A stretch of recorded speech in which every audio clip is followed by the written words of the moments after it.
When White Dove, daughter of an Apache chief and a white teacher, answers a mail-order bride advertisement as Maria Santos, she never expects to be rejected for her mixed heritage. But Captain James Hartwell, carrying guilt from a tragic cavalry mistake that cost Apache lives, sees past the prejudice to the remarkable woman beneath. As tensions between settlers and Apache tribes threaten to explode into war, Maria's secret work as a translator and Jim's hidden identity as a war correspondent put them at the center of a deadly conflict. Their forbidden love could be the key to peace, or it could get them both killed by people who refuse to see beyond the color of their blood. This is a story of bridging two worlds, healing old wounds, and finding the courage to love across racial divides. If you enjoy stories about strong heroines fighting prejudice and finding unexpected allies, don't forget to like and subscribe for more powerful Western romances. Half-breed not welcome. Breed not. Apache chief's daughter rejected finds love with guilt-ridden soldier. The dusty streets of Copper Canyon, Arizona territory shimmered in the brutal afternoon heat as the westbound stage pulled to a weary stop outside Hannigan's General Store. Through the cracked leather window cover, Maria Santos, though that wasn't the name she'd been born with, watched the collection of weathered buildings and suspicious faces that made up her destination. She'd known this moment would be difficult, but the actual weight of stepping into a world that might reject her on sight was heavier than she'd anticipated. Her fingers unconsciously moved to the silver cross at her throat, a gift from her white mother that had become her talisman in moments of doubt. "End of the line, miss," the driver called down, his voice carrying the weary resignation of a man who'd made this run too many times. Maria gathered her simple traveling bag and the letter from Thomas Morrison, the mine foreman, who'd answered her carefully worded advertisement seeking marriage and a new life in the Arizona territory. What Morrison didn't know was that Maria Santos was really White Dove, daughter of Chief Rising Eagle of the Chiricahua Apache, and Sarah Caldwell, a school teacher who'd stayed at the reservation long enough to fall in love with both a man and a culture that the outside world considered savage. The deception had been necessary. In 1885, Arizona, advertising oneself as Apache, even half Apache, was a guarantee of rejection or worse. So Maria had crafted the identity of a Mexican woman seeking escape from poverty, someone who would seem exotic enough to be interesting, but familiar enough to be acceptable. As she stepped down from the stage, Maria felt the weight of every stare from the gathering crowd. Even disguised as Mexican rather than Apache, her features marked her as different in a town that valued conformity above all else. Her skin was a warm bronze that spoke of days in the desert sun. Her hair was black as midnight, and braided in a style that could pass for either Mexican or Apache, and her eyes held a directness that made some people uncomfortable. "Miss Santos." The voice belonged to a short, thick-set man in his 40s wearing the practical clothes of someone who worked with machinery and dust. His expression as he looked her over was not encouraging. "Mr. Morrison," Maria offered a careful smile. "I'm so pleased to finally meet you." Morrison's scowl deepened as he took in her appearance. "The photograph you sent, it made you look more what?" Maria kept her voice level, though she could guess where this conversation was heading. "More Mexican and less Indian." Morrison's voice carried the flat prejudice that Maria had encountered all her life. "I got nothing against Mexicans, understand, but I can't have no Apache squaw living in my house."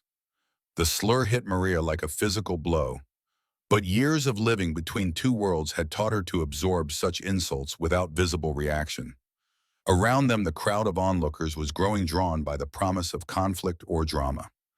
"I am Mexican, Mr. Morrison," Maria said with a quiet dignity, "from Sonora. My family has lived there for generations." "Maybe so, but you got Indian blood in you. I can see it clear as day. And in this territory that makes you trouble I don't need." Morrison crossed his arms. "Contract's off, miss. Find yourself another fool." The rejection stung, though Maria had experienced enough prejudice to develop protective armor against such moments. What hurt more was the murmur of approval from the watching crowd, the casual agreement that her mixed heritage made her unworthy of basic human consideration. "I see," she said carefully. "Might I ask directions to the hotel then?" "Ain't no hotel gonna take someone like you," a voice called from the crowd.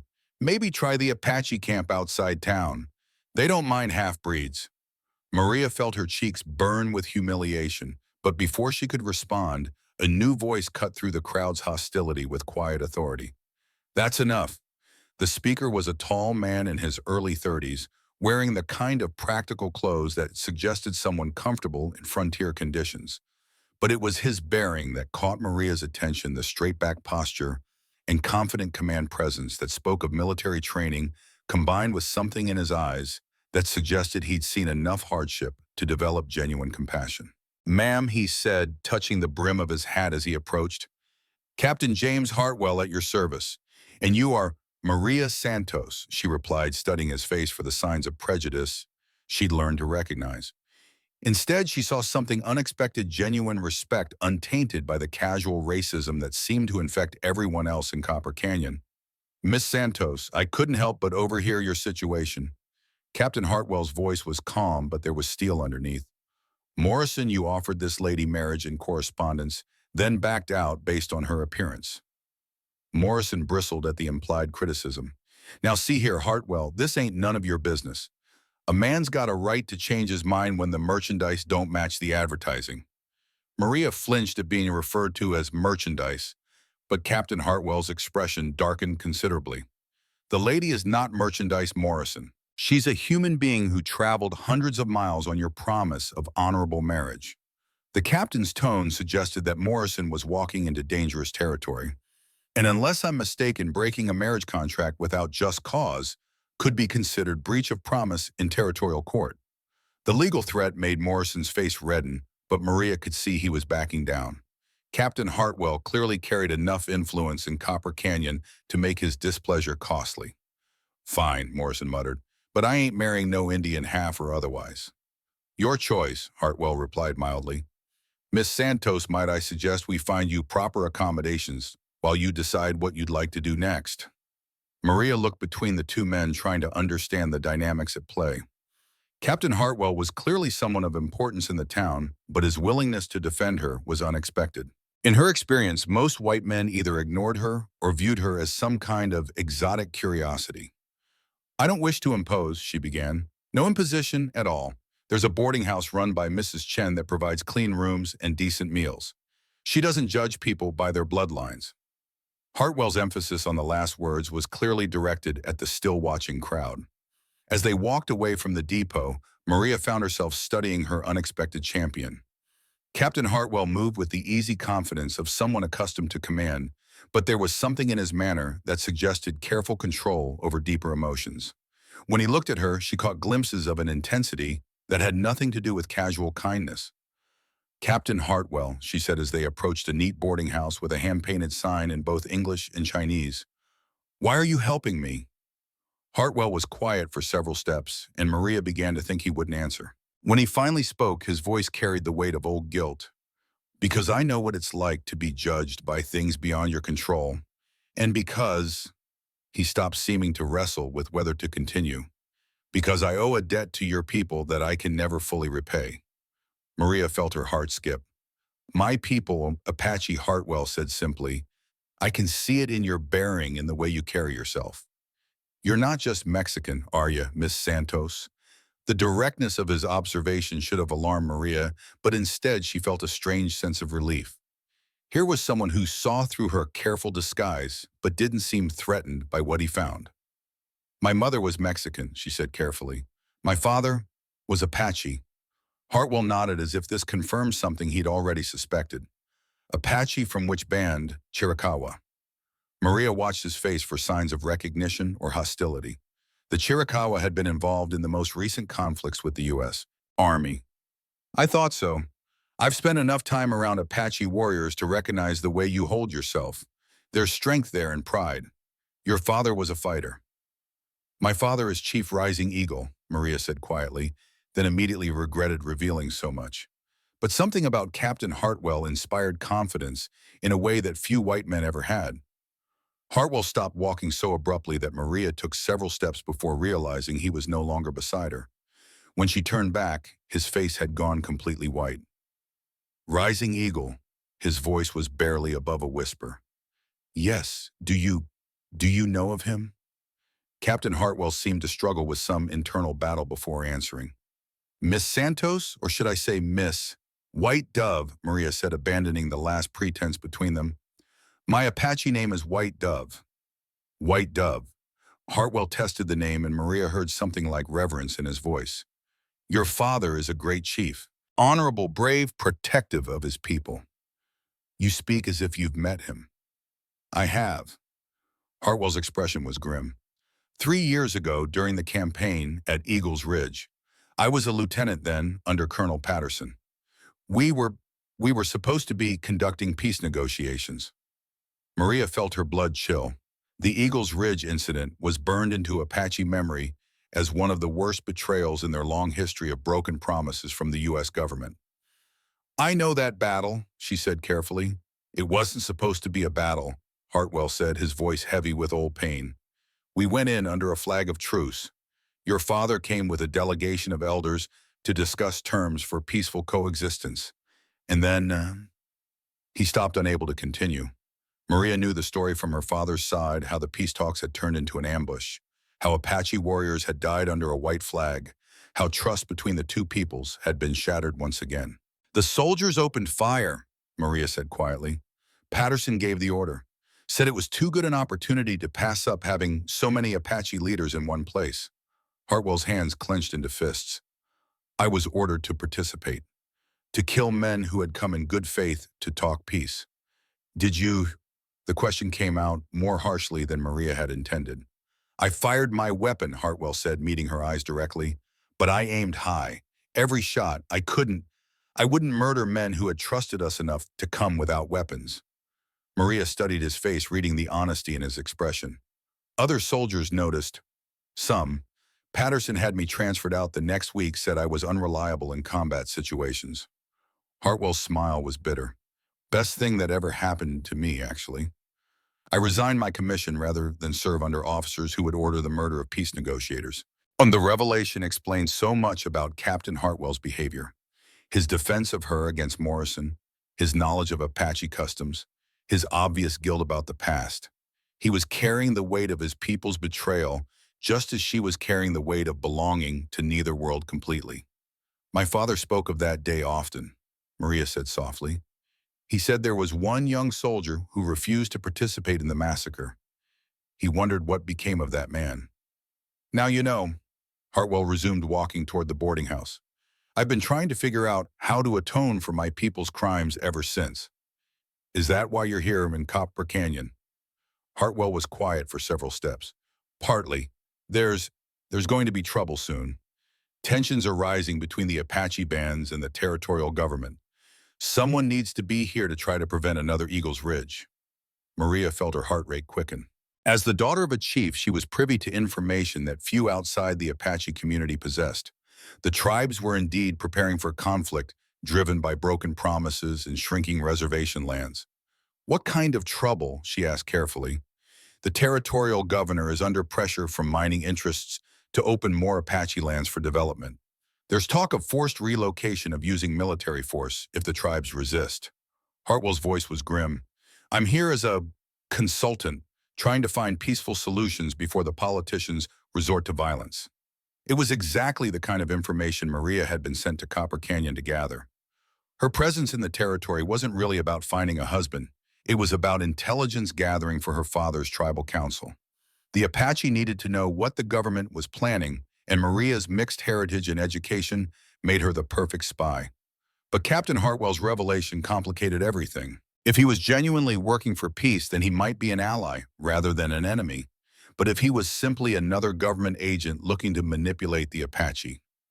Miss Santos, White Dove, I need to ask you something, Hartwell said as they reached the boarding house steps. What are you really doing here? Because I don't believe a woman with your intelligence and education came to Copper Canyon just to marry a mine foreman. Maria felt trapped between honesty and self-preservation. Revealing her true mission could endanger not just herself, but her entire people. But lying to this man, who had been honest about his own complicated past, felt wrong. I came here seeking a new life, she said carefully. A way to live in the white world without completely abandoning my Apache heritage. It was true as far as it went, but it wasn't the complete truth. Hartwell studied her for a long moment, and Maria had the unsettling feeling that he could see straight through her careful deflection. "I understand the difficulty of living between two worlds," he said finally. "And I want you to know that whatever brought you here, you have my protection while you're in Copper Canyon." "Why?" Maria asked. "You don't know me. You don't owe me anything." "I owe your father a debt I can never repay," Hartwell said simply. "Protecting his daughter seems like a good place to start." As they entered the boarding house, Maria found herself studying Captain Hartwell with new eyes. He was handsome in a weathered frontier way, with brown hair touched by premature silver and eyes that had seen too much hardship. But it was his character that intrigued her, his willingness to defend her against prejudice, his obvious guilt about the wrongs committed against her people, his genuine respect for Apache culture. In a world where she was too Apache for white society and too white for complete acceptance among her father's people, James Hartwell represented something she'd never expected to find someone who might value her for exactly who she was. "Mrs. Chen," Hartwell said to the Chinese woman who appeared to greet them, "this is Miss Santos. She'll be needing a room for an indefinite stay." Mrs. Chen, a woman in her 60s with kind eyes and calloused hands, looked Maria up and down with the practical assessment of someone who'd learned to judge character quickly. "Apache?" she asked matter-of-factly. "Half," Maria admitted. "Good. Apache people know how to work hard and treat others with respect. White people in this town could learn something." Mrs. Chen's blunt honesty was refreshing after the hostility at the depot. "You pay weekly and advance meals included. No drinking, no fighting, no men in rooms." "Well, that sounds perfect," Maria said, already feeling more at ease than she had since arriving in Copper Canyon. As Hartwell excused himself to attend to other business, promising to check on her welfare the following day, Maria found herself alone in a small but clean room with a window overlooking the main street. From her vantage point, she could see the daily life of Copper Canyon miners heading to and from their shifts, merchants conducting business, families going about their routines. It looked peaceful enough on the surface, but Maria's trained eye could detect the underlying tensions that Hartwell had mentioned. The way white settlers crossed the street to avoid the small Apache trading post. The way conversations stopped when anyone with Indian features entered a store. The way men touched their weapons when they saw unfamiliar faces.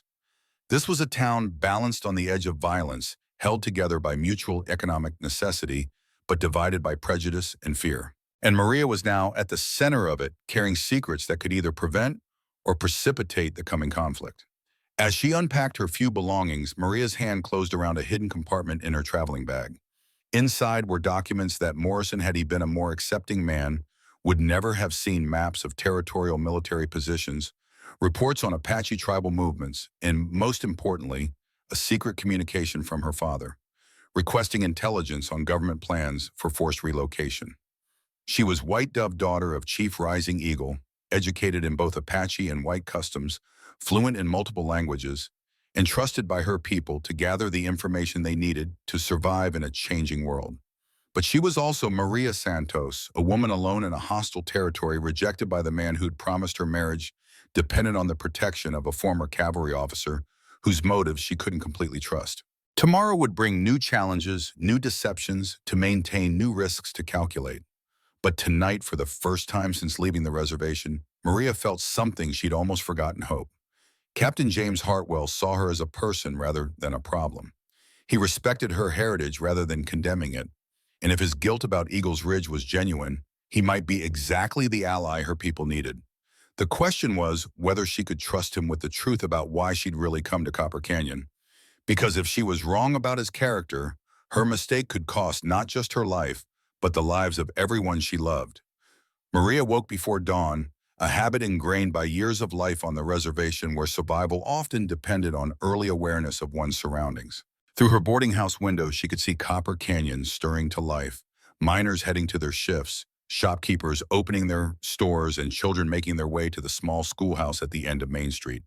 But it was the group of Apache riders on the ridge overlooking town that caught her attention. Even at a distance, Maria could recognize the distinctive silhouettes of her people, the way they sat their horses, the traditional weapons they carried, the patient watchfulness that marked Apache scouts. They were too far away for her to identify individuals, but their presence sent a clear message. The tribe was aware of her location and watching for signs of trouble. A soft knock at her door interrupted her observations. Miss Santos, you have a visitor. Mrs. Chen's voice was carefully neutral, but Maria caught the note of concern underneath. Apache visitors at a Chinese boarding house would attract exactly the kind of attention she was hoping to avoid. Maria dressed quickly in one of her simple Mexican dresses and made her way downstairs, her mind racing through possible explanations for whatever was about to unfold. In the boarding house parlor, she found a young Apache woman about her own age, dressed in a mixture of traditional and adopted clothing that marked her as someone who also lived between two worlds. Maria recognized her immediately as Running Fox, daughter of one of her father's war chiefs and her closest friend from childhood. Maria Santos, Running Fox asked loudly enough for Mrs. Chen to hear. I'm Elena Vasquez from the Apache Reservation. I heard there was a Mexican lady here who might be willing to do some translation work. The cover story was clever. It explained Running Fox's presence and provided a reason for the two women to spend time together. But Maria could see the urgency in her friend's eyes that suggested this wasn't a social call. Of course, Maria replied in Spanish, playing along with the deception. Please sit down and tell me what kind of help you need. Mrs. Chen retreated to the kitchen, apparently satisfied that this was legitimate business, rather than anything threatening to her boarding house's reputation. Once they were alone, Running Fox switched to rapid Apache, her voice low and urgent. White Dove, your father sent me. There is trouble coming sooner than anyone expected. Maria felt her stomach clench. What kind of trouble? The territorial governor is planning to move against our people within the week. They want to force the entire tribe onto a smaller reservation in New Mexico, and they're prepared to use military force if we resist. The timeline was much faster than anyone had anticipated. Maria's intelligence gathering was supposed to take weeks, not days. How do you know this? One of the soldiers at Fort Apache has a Mexican wife who understands English better than they realize. She overheard the commanding officer discussing deployment orders with a territorial official. Running Fox's expression was grim. They're calling it relocation for the tribe's own safety, but we both know what that means. Maria did know. Forced relocation had been the government's solution to the Apache problem for decades, and it always resulted in death, suffering, and the destruction of traditional ways of life. What does my father want me to do? Find out exactly when and how they plan to move against us. We need to know troop numbers, routes, timing, anything that might help us prepare. Running Fox paused. There's something else. Your father says there's a white man in town who might be an ally, someone who fought against his own people at Eagles Ridge. Maria's heart skipped. He knows about Captain Hartwell. Captain Hartwell, Running Fox's eyes sharpened. That's the man you've made contact with. He defended me against prejudice yesterday, and he told me about Eagles Ridge. He seems genuinely remorseful about what happened in there. Or he's a very good liar sent to deceive you. Running Fox's voice carried the hard-earned suspicion of someone who'd seen too many white promises broken. White Dove, you cannot trust any of them completely. Not when our people's lives are at stake. I know that, Maria replied, though she found herself wanting to defend Hartwell's character. But if he's genuine, he could be invaluable. He clearly has access to military information. Then test him. Give him something small, something that won't endanger our people if he betrays the information. See what he does with it. It was sound advice, though the thought of deceiving Hartwell after he'd been honest about his past left a bitter taste in Maria's mouth. But Running Fox was right. The stakes were too high to rely on intuition alone. I'll be careful, Maria promised. How long can you stay in town? I'm supposed to be purchasing supplies for the reservation. That gives me 3 days before anyone expects me back. Running Fox's expression grew serious. White Dove, there's something else. Some of the young warriors are talking about striking first, attacking the town before the soldiers can move against us. Maria felt ice in her veins. An Apache attack on Copper Canyon would give the territorial government exactly the excuse they needed to justify overwhelming retaliation. Does my father know about this? He suspects, but the young men aren't listening to him the way they used to. They're angry, frustrated by years of broken promises and shrinking lands. Some of them think it's time to fight back, regardless of the consequences.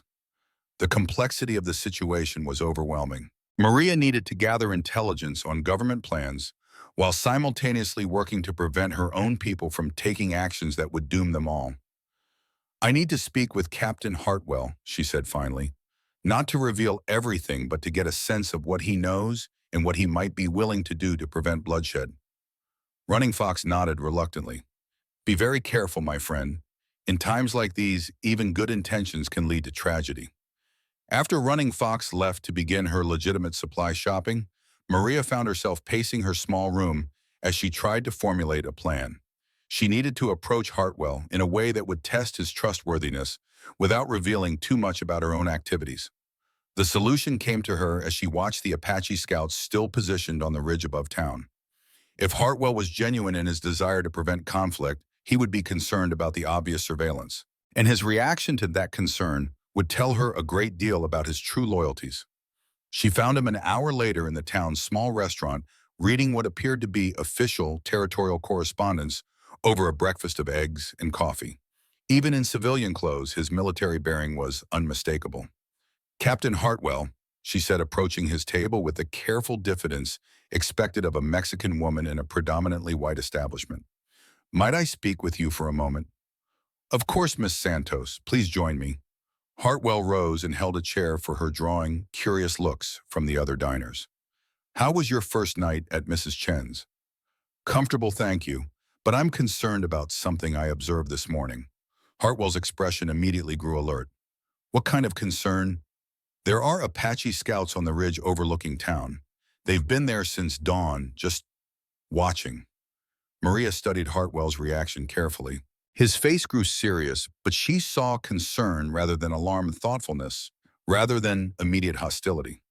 "How many?" he asked quietly. "I counted at least 6, though there may be more I couldn't see from my window."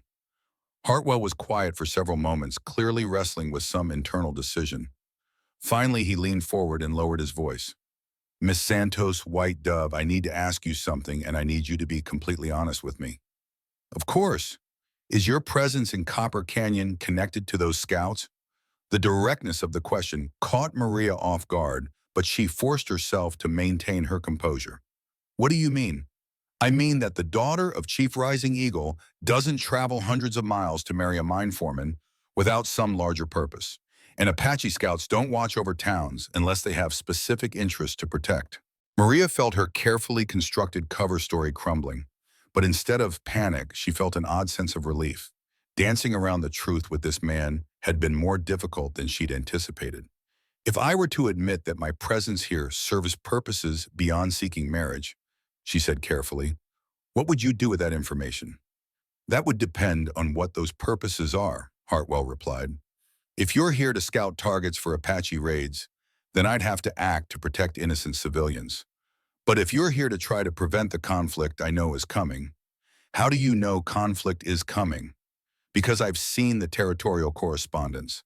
The governor is planning to move against the Apache tribes within days, and I know your people well enough to understand that they won't go quietly to a smaller reservation." Maria made a decision that went against every survival instinct she'd developed. "The scouts are there because my father is concerned about my safety. But you're right, I'm not here just to find a husband." Hartwell leaned back slightly, his expression unreadable. "What are you here to do?" "To find out what the government is planning so my people can prepare." Maria met his gaze steadily. "Not to plan attacks on civilians, but to protect our own families from what's coming." "And if I were to tell you that the territorial governor plans to use military force to relocate the entire Chiricahua band to New Mexico within the week?" Maria's heart hammered at the confirmation of Running Fox's intelligence, but she kept her expression neutral. "I would ask what you plan to do with that information." "I plan to find a way to prevent it," Hartwell said firmly. "The forced relocation will be a disaster for your people, and it will probably trigger exactly the kind of violent resistance that will give the government excuse for even harsher measures. And you believe there's a way to prevent it?" "There might be if I could arrange a direct meeting between the territorial representatives and your father. Real negotiations, not the trap that Eagle's Ridge turned into." Maria studied his face, reading the sincerity in his expression. Either he was the most accomplished liar she'd ever met, or his desire to prevent conflict was genuine. "Why would you risk your career, your reputation to help my people?"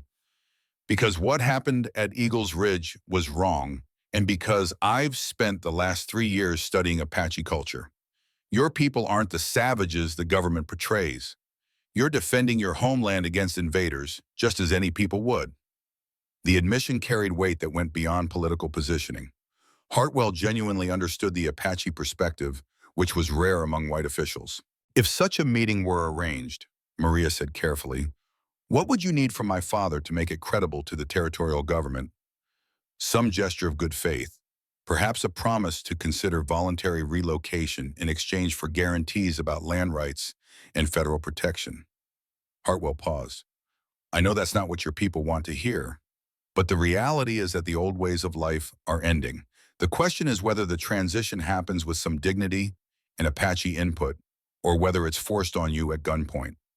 It was a harsh assessment, but not an inaccurate one. The Apache could no longer win a war against the U.S. military, but they might be able to negotiate terms that preserve some measure of their culture and autonomy. I would need to discuss this with my father, Maria said. Of course.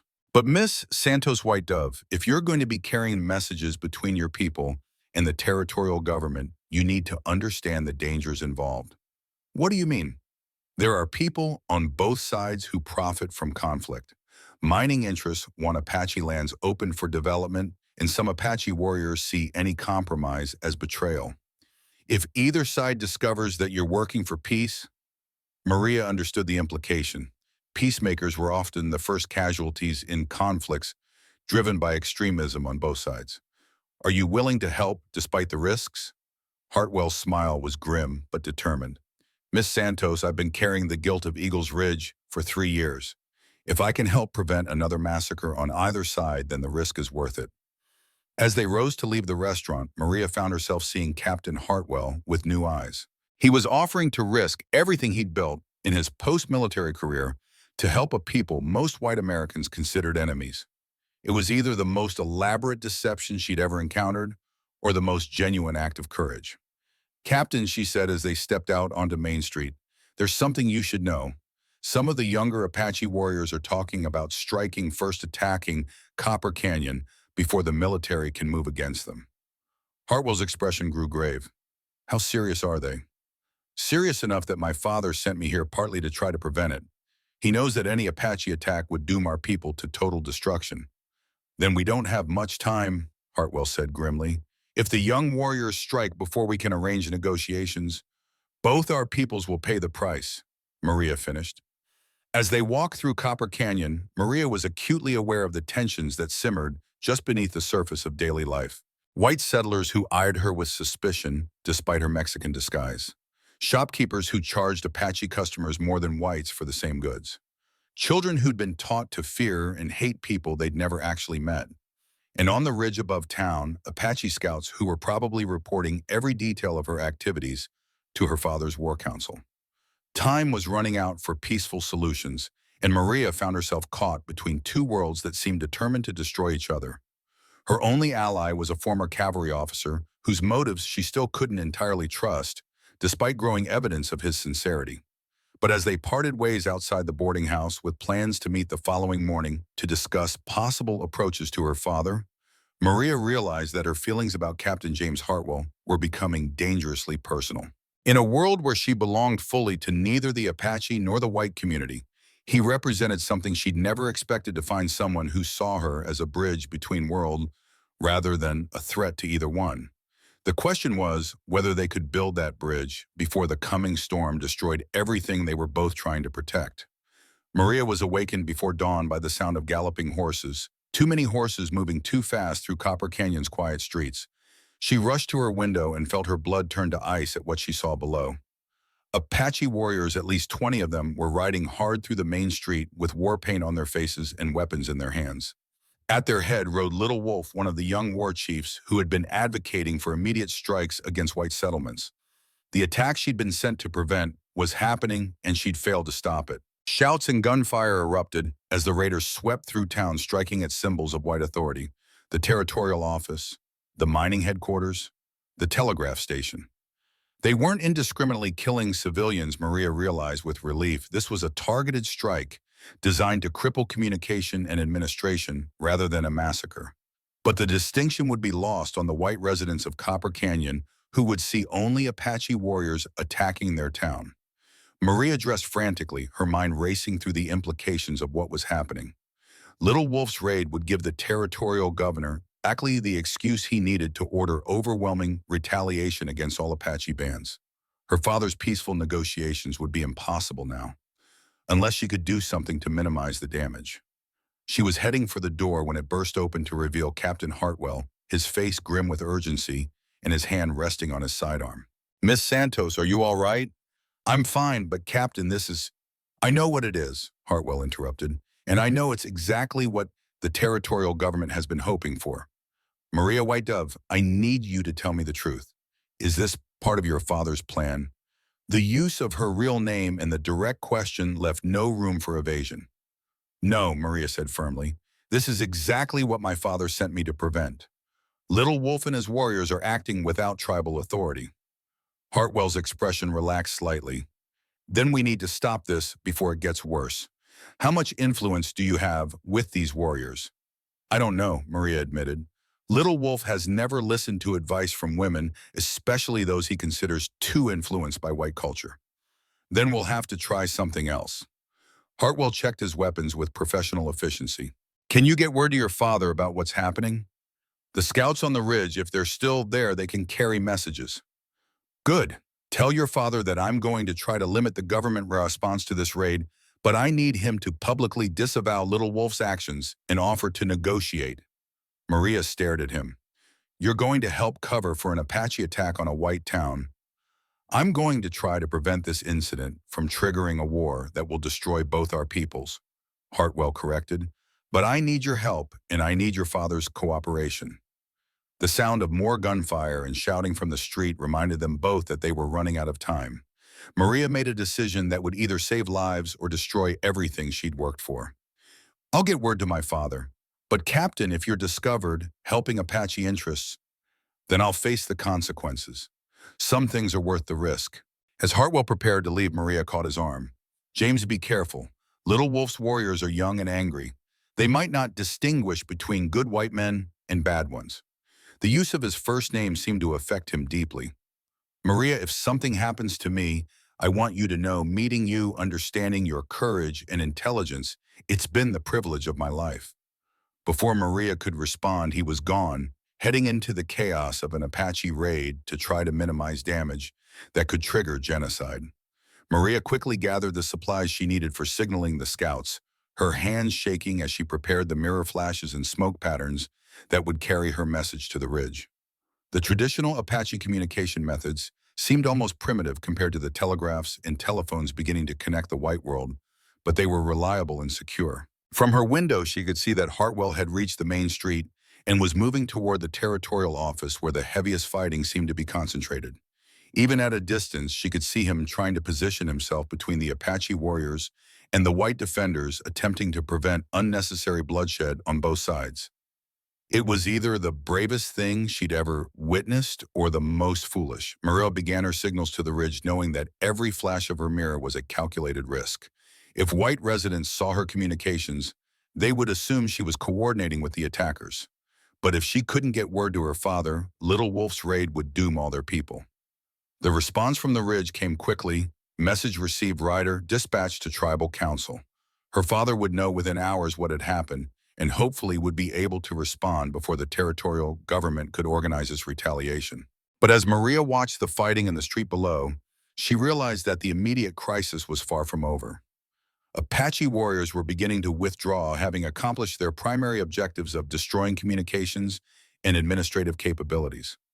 But white defenders were organizing, and she could see men with rifles taking positions that would turn the warriors' retreat into a potential massacre. Someone needed to coordinate the Apache withdrawal to minimize casualties. Someone who understood both Apache tactics and white defensive strategies. Maria looked at her Mexican dress, then at the traditional Apache clothing hidden in her traveling bag. The choice she made in the next few seconds would determine not just her own fate, but possibly the fate of every person involved in the developing conflict. She chose truth over safety. Within minutes, Maria had transformed herself from Maria Santos' Mexican mail-order bride to White Dove daughter of Chief Rising Eagle.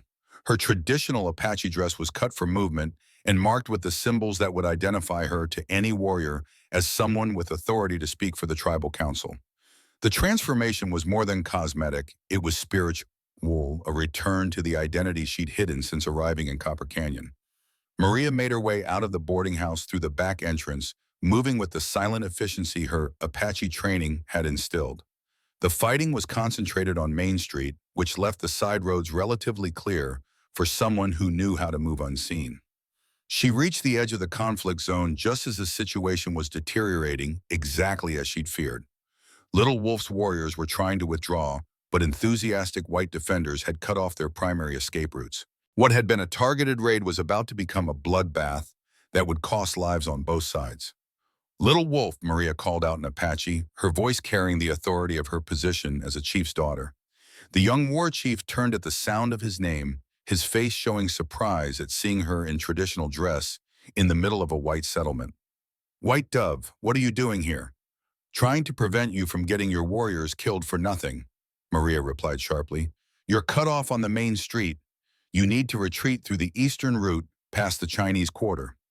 "We don't take orders from women who sleep in white men's houses," one of Little Wolf's companions sneered.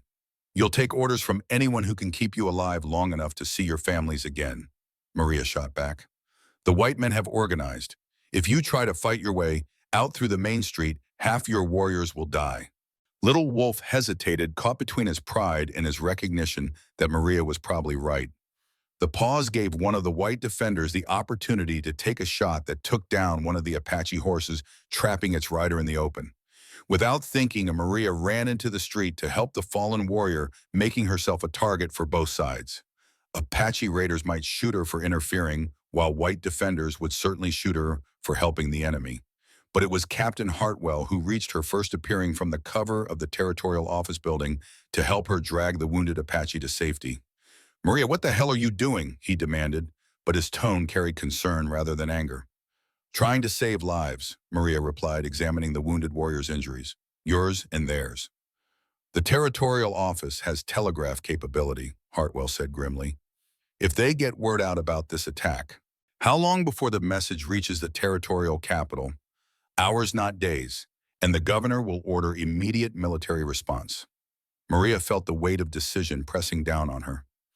Everything she'd worked for, everything her father had hoped to accomplish through peaceful negotiation, was crumbling around them. "James," she said, using his first name deliberately, "if I could convince Little Wolf to return the stolen documents and release any captives, could you delay that telegraph message?" Hartwell stared at her. "You're asking me to commit treason. I'm asking you to give peace one last chance." Around them, the sporadic gunfire was beginning to intensify as both sides realized the raid was turning into a siege. Soon the conflict would escalate beyond anyone's ability to control. "How much time would you need?" Hartwell asked finally. 24 hours, long enough for my father to disavow Little Wolf's actions and offer genuine negotiations. "Maria, if I'm caught interfering with territorial communications, you'll be court-martialed and probably shot," Maria finished. "I know what I'm asking." Hartwell looked at her for a long moment, and Maria could see him weighing his duty to the government against his commitment to preventing needless bloodshed. 24 hours, he said finally. "But after that, I can't protect you or your people from the consequences." As Hartwell moved toward the territorial office to sabotage the telegraph system, Maria turned her attention back to Little Wolf and his trapped warriors. The next few minutes would determine whether this crisis ended in negotiated peace or escalated into total war. "Little Wolf," she called out, "I can get your warriors out safely, but you have to trust me." "Why would we trust someone who works with white soldiers?" "Because that white soldier just risked his life to help save your warrior," Maria replied, indicating the wounded man Hartwell had helped rescue. "And because the alternative is watching all your men die for a raid that accomplished nothing." Little Wolf looked around at his trapped warriors, then at the increasing number of white defenders taking positions around them. Finally, his pragmatism overcame his pride. "What do you want us to do?" "Follow me, and when we reach safety, you're going to send a message to my father explaining exactly what you've done and why." The retreat through Copper Canyon's back streets was a masterpiece of Apache stealth tactics, combined with Maria's intimate knowledge of the town's layout. Within an hour, she had guided all of Little Wolf's surviving warriors to safety beyond the settlement's perimeter. But as they reached the rendezvous point where horses waited to carry them back to Apache territory, Little Wolf's demeanor changed from grateful to threatening. "You've been useful, White Dove, but now you know too much about our movements and capabilities." Maria realized with a chill that Little Wolf was considering silencing her permanently to protect his warrior's secrets. "I know about your movements because I helped it plan this route," she said firmly. "And I know about your capabilities because I'm Apache just like you."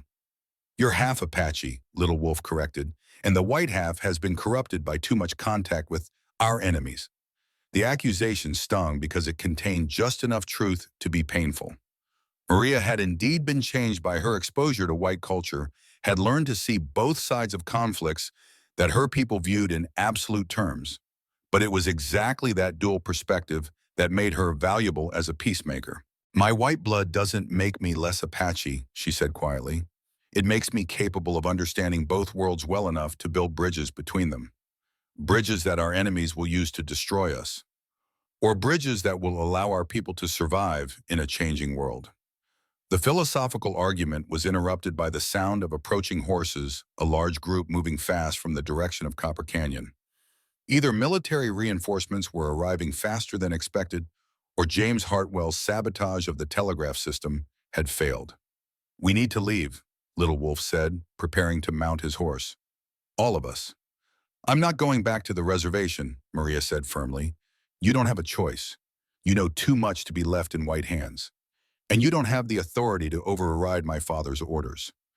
I was sent here on tribal business, and I haven't completed my mission." The standoff was interrupted by the arrival of the approaching riders, not military reinforcements, but a delegation of Apache elders led by Chief Rising Eagle himself.